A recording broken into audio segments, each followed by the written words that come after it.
ত্রিশাল পৌরসভা আলিম মাদ্রাসার পিছনে এই যে দেখতে পাচ্ছেন মাদ্রাসাটি, এটি একটি আলিম মাদ্রাসা। এই মাদ্রাসায় শত শত শিক্ষার্থী আছে। তারা মাদ্রাসায় শিক্ষা প্রতিষ্ঠানে যাওয়ার জন্য এই যে বেহাল এক কি সাকোয়া বলে, একটি আঞ্চলিক ভাষা সাকোয়া বলে, এই সাকোয়া দিয়ে তারা মাদ্রাসা প্রতিদিন যাওয়া আসা করে। এটা কত ঝুঁকিপূর্ণ তা আপনাদেরকে দেখতেছেন যে বলে শেষ করতে পারবো না, এত ঝুঁকিপূর্ণ একটা সেতু। এই সেতু দিয়ে প্রতিদিন মাদ্রাসায় শিক্ষার্থীরা চলাচল করে। এটা আসলে একটা ঝুঁকিপূর্ণ। আমরা ছাত্রছাত্রীদের সাথে কথা বলে জানতে পারি তারা প্রতিদিন সকালবেলা একবার যায় একবার আসে এই শিক্ষা প্রতিষ্ঠানে, এই মাদ্রাসা শিক্ষা প্রতিষ্ঠানে। আরও একটি শিক্ষা প্রতিষ্ঠান আছে 1 কিলো সামনে, এটা একটা বালিকা শিক্ষা প্রতিষ্ঠান। এই যে আমরা শিক্ষা প্রতিষ্ঠানে যাওয়া আসার মাধ্যম হচ্ছে এই সাকুয়া।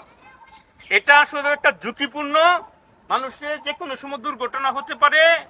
শিক্ষার্থী দাবি করতেছে আমরা সরকারের কাছে একটা চাওয়া যে এই মাদ্রাসায় যেন ভালোভাবে যাইতে পারি, চলাফেরার জন্য একটা ছোট্ট একটি ব্রিজ নির্মাণের জন্য সরকারের কাছে দাবি।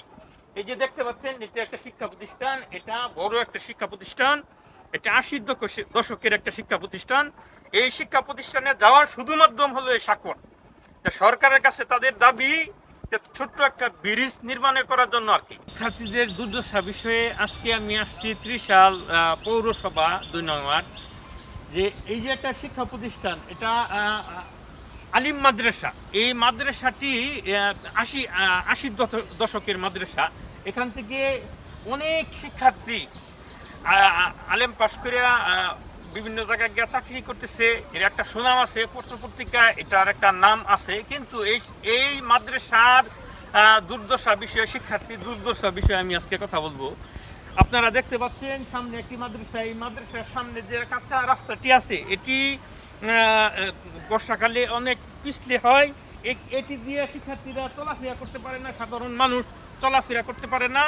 এই বেহাল দশা এই রাস্তার। এই যে একটি আলিম মাদ্রাসা, এই আলিম মাদ্রাসা শিক্ষার্থীগুলো ওই পার থেকে আসে, নদীর ওই পার থেকে আসে। এটা আসলে সম্পূর্ণ ঝুঁকিপূর্ণ।